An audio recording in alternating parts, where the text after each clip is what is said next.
Ela havia prometido a si mesma nunca mais ser uma vítima, mas sim quem controlava, quem definia os preços. Ao fazer isso, ela havia perdido a própria coisa que a atraíra para a arte em primeiro lugar, sua alma. Sua vida era uma série de transações, sua galeria um showroom para investimentos. O iminente fracasso da exposição do Bois parecia menos uma tragédia artística e mais uma catastrófica queda do mercado, e essa percepção deixou um gosto amargo e metálico em sua boca.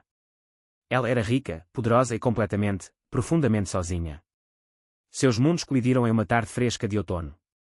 Clara caminhava pelo parque com Julian, seu gerente de galeria, um homem cuja ambição só era igualada por sua bajulação. Ele estava reclamando do mais recente fracasso dos engenheiros em estabilizar a escultura quando gesticulou desdenhosamente em direção ao banco de Samuel. Olhe para isso, Julian zombou, sua voz pingando condescendência. Todos os dias. Você pensaria que ele teria algo melhor para fazer. Clara olhou. Samuel estava curvado sobre um grande pedaço de papelão, sua concentração absoluta. Ele estava esboçando a mesma escultura que lhe causava tanta aflição, mas não como ela estava em sua galeria. Em seu desenho, a escultura foi reimaginada, ancorada a uma nova e elegante base que parecia crescer organicamente do chão, seus braços delicados perfeitamente contrabalançados. Era uma solução tão simples, tão intuitiva, que era de tirar o fôlego.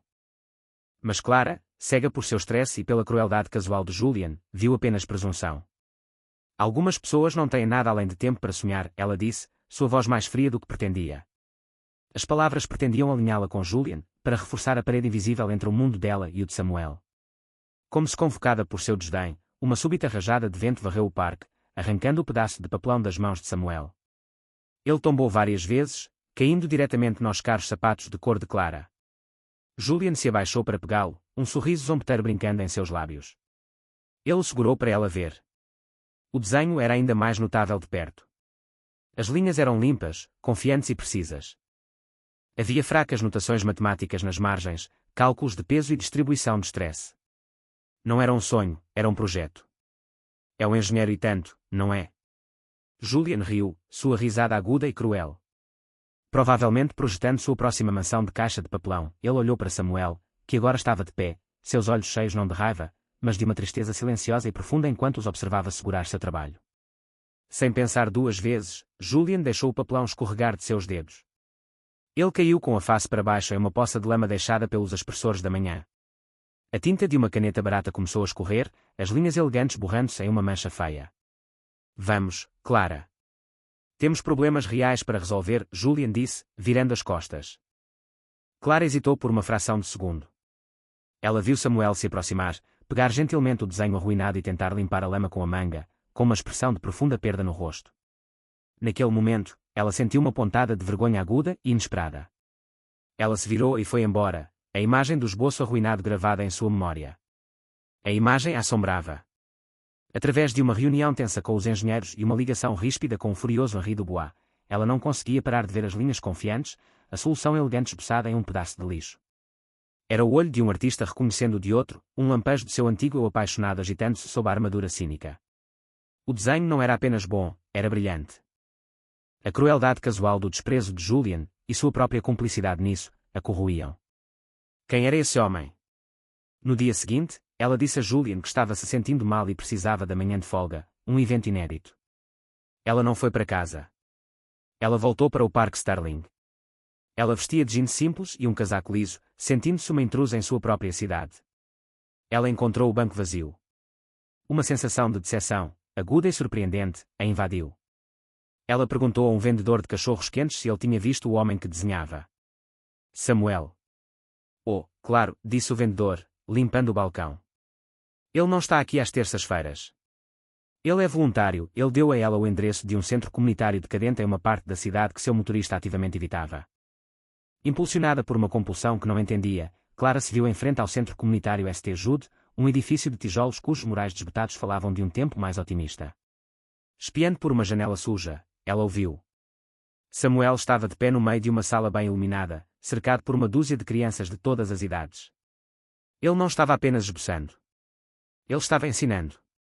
Ele estava demonstrando o conceito de uma perspectiva de 2 pontos em um grande e cerrado quadro negro. Sua voz, que ela nunca tinha ouvido, era calma e profunda, suas explicações pacientes e claras. Ele se movia de criança para criança, ajoelhando-se ao lado delas, guiando suas pequenas mãos, oferecendo encorajamento gentil. Ele estava mostrando a uma jovem como desenhar o canto de um edifício, explicando como as linhas convergem em um ponto de fuga. Ele não estava apenas ensinando-as a desenhar, ele estava ensinando-as a ver. Havia uma luz em seus olhos, uma paixão em sua postura, que ela não via em sua própria galeria há anos. Este não era um homem perdido para o mundo, este era um homem ativamente, generosamente dando seu mundo aos outros. Clara ficou no frio, observando por quase uma hora, a parede de sua certeza desmoronando tijolo por tijolo. Naquela tarde, ela fez algo que não fazia desde o divórcio. Ela ligou para o detetive particular que seus advogados mantinham em regime de retenção. Preciso que você descubra tudo o que puder sobre um homem, ela disse, sua voz firme. O nome dele é Samuel. Ele passa o tempo no Sterling Park e é voluntário em St. Jude's às terças-feiras. O relatório chegou em um arquivo digital selado menos de 24 horas depois. Clara o abriu no silêncio estéril de seu escritório, as luzes da cidade cintilando abaixo como uma galáxia distante e insensível. Ela leu uma vez, depois duas, sua respiração presa na garganta. Samuel Blackwood. O nome estava lá em preto e branco, seguido por uma lista de elogios que fariam qualquer arquiteto chorar de inveja. O Prémio Pritzker. A Medalha de Ouro Aya. Projetos para edifícios que agora eram marcos icônicos. Então vieram os recortes de jornal sobre o acidente de carro, os obituários comoventes de Amelia e Rose Blackwood. Finalmente, os artigos detalhando sua batalha pública com a Titan Development, suas acusações de fraude estrutural e a subsequente e cruel campanha de difamação que o havia apagado profissionalmente. Tudo se encaixou.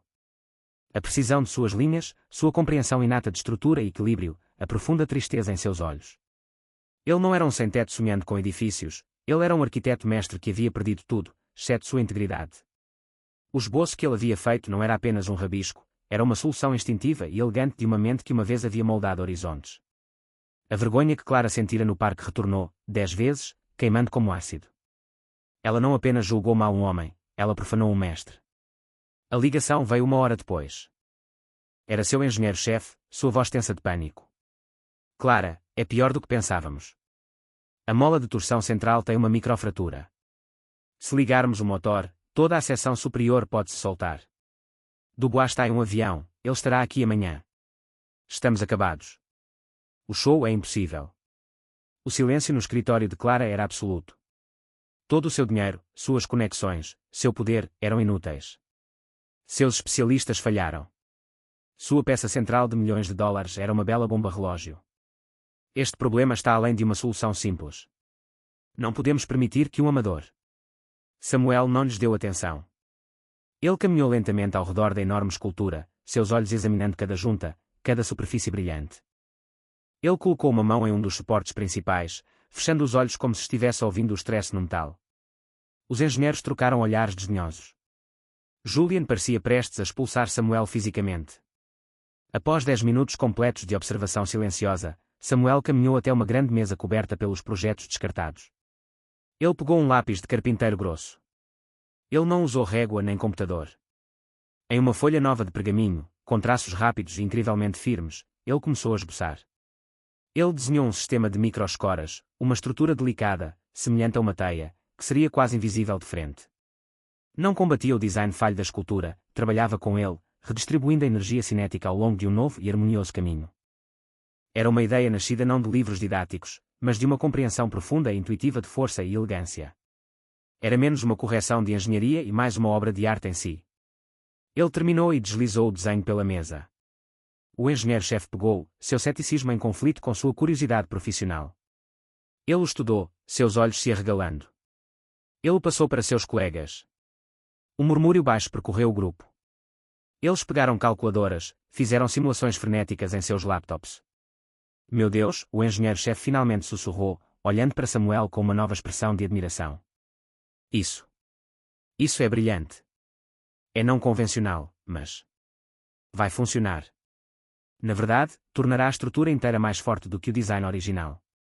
Julian ficou paralisado, com a boca aberta. Ele olhou do gênio na página para o homem quieto com o casaco cerrado, e pela primeira vez, ele pareceu entender a colossal escala de seu erro de julgamento. A inauguração da galeria foi o evento da temporada. A elite do mundo da arte flutuava pelo espaço, saboreando champanhe, seus rostos iluminados pela suave iluminação da galeria. No centro de tudo, a escultura de Henri Dubois movia-se com graça silenciosa e fluida, seus braços brilhantes varrendo o ar em uma dança perfeita e estável. Foi um triunfo. Perto do final da noite, Clara subiu a um pequeno pódio, batendo no microfone. O burburinho cessou. Obrigada a todos por virem, ela começou, sua voz clara e firme.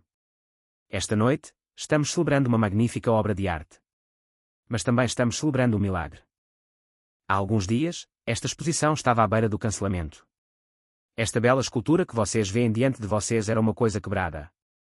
Os melhores especialistas me disseram que era insolúvel. Ela fez uma pausa, seus olhos percorrendo a multidão até encontrá-lo. Samuel estava parado perto do fundo, na chapelaria, parecendo desconfortável em um terno novo e simples que ela havia comprado para ele. Ele havia tentado recusar, mas ela insistiu. Os especialistas estavam errados, Clara continuou, sua voz ressoando com emoção. A pessoa que salvou esta peça, que salvou esta galeria, não é um artista famoso ou um engenheiro celebrado.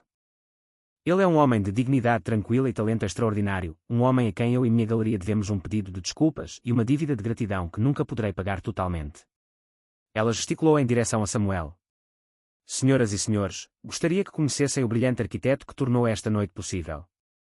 Seu nome é Samuel Blackwood. Um murmúrio confuso percorreu a multidão. O nome era familiar para alguns dos patronos mais velhos.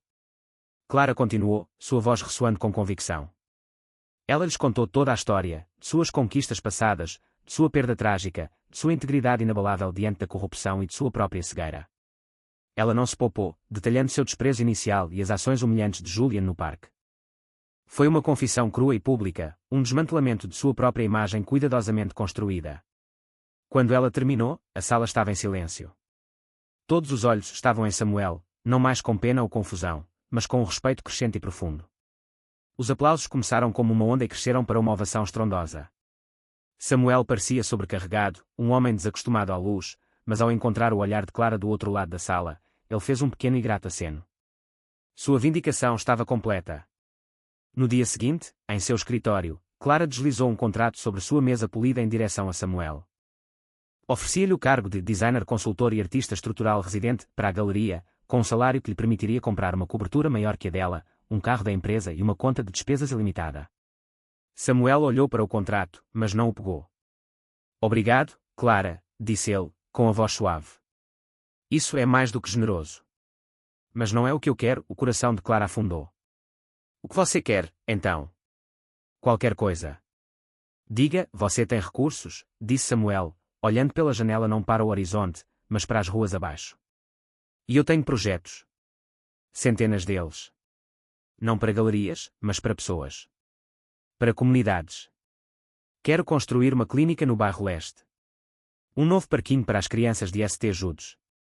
Um espaço público onde as pessoas possam simplesmente ser. Ele olhou de volta para ela, seus olhos claros e determinados. Não quero um salário. Quero um parceiro. Vamos usar os lucros da galeria para iniciar uma fundação. A Fundação Blackwood. Podemos usar a arte e o design para reconstruir as partes desta cidade que todos esqueceram, Clara o encarou. Ele não estava oferecendo uma transação, mas um propósito. Uma maneira de reconectar seu mundo de alta arte com o mundo real, de encontrar a alma que ela havia perdido há tanto tempo. Um sorriso genuíno e radiante se espalhou por seu rosto pela primeira vez em uma década. Sim, disse ela, com a voz embargada pela emoção. Sim, Samuel. Vamos fazer isso. Ela jogou o contrato lucrativo na lixeira sem um segundo olhar. A parceria deles transformou ambos e, com o tempo, começou a transformar a cidade. A Fundação Blackwood tornou-se uma força para o bem radical. Seu primeiro projeto foi um centro juvenil de última geração, construído a partir de um dos antigos projetos de Samuel, bem ao lado de St. Jude's. Era um espaço bonito e cheio de luz com um estúdio de arte gratuito, uma oficina para ensinar princípios de design e uma pequena biblioteca. Samuel supervisionou cada detalhe da construção, enquanto Clara, com suas formidáveis habilidades de negócios, navegou pela burocracia da cidade e reuniu doadores do mundo da arte. Julian humilde, por sua própria insistência, tornou-se o gerente financeiro voluntário da fundação, sua mente afiada agora dedicada a esticar cada dólar para maximizar seu impacto. Ele passava os fins de semana no centro, ajudando as crianças com a lição de casa, sua antiga arrogância substituída por uma humildade tranquila e determinada. Anos se passaram. A fundação floresceu. Eles construíram moradias acessíveis e lindamente projetadas para os sem-teto, transformando terrenos abandonados em lugares de dignidade. Eles lançaram um programa de aprendizado, onde Samuel ensinou uma nova geração de jovens arquitetos de origens desfavorecidas, incutindo neles não apenas os princípios de design, mas a ética do serviço. Uma de suas primeiras alunas, a jovem a quem ele havia ensinado perspectiva naquele dia em que Clara o viu pela primeira vez, ganhou uma bolsa de estudos integral para sua própria alma mater. Clara encontrou sua paixão reacendida. Ela ainda administrava sua galeria, mas agora era diferente. Tornou-se um centro para a arte socialmente consciente, com todos os lucros canalizados diretamente para a fundação. Ela passava menos tempo em seu escritório e mais tempo em canteiros de obras, com uma mancha de sujeira na bochecha e uma planta na mão. Ela até começou a pintar novamente, montando um cavalete nos novos parques comunitários que eles construíram, seu trabalho cheio de um calor e humanidade que há muito estavam ausentes.